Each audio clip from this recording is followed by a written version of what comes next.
Everyone, আসসালামু আলাইকুম। Welcome back to my channel. তোমার সাথে আমি আমার দাদুর শাকসবজি বাগানের ভিডিও নিয়ে হাজির হলাম। আজকে আমি দেখাবো আমার দাদুর বাগানে কী কী শাকসবজি গাছ আছে। তোমরা নিশ্চয়ই আমার ভিডিও দেখে বুঝেই গিয়েছো কী কী গাছ আছে, তবুও আমি বলছি এখানে কী কী গাছ আছে।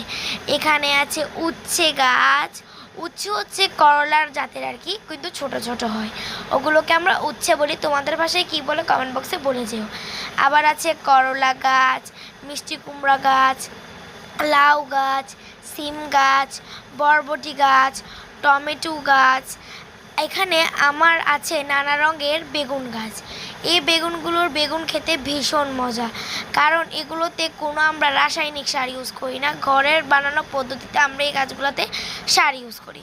এখানে আছে আরল সিম গাছ। আরল সিম গাছের বীজের ডাল খেতে অনেক মজা। এই গাছটি এখন সচরাচর দেখা যায় না। যদি ভিডিওটিকে ভালো লাগে লাইক অ্যান্ড সাবস্ক্রাইব করে আমার পাশে থাকবেন। ধন্যবাদ সবাইকে আমার এ পর্যন্ত ভিডিওটি দেখার জন্য।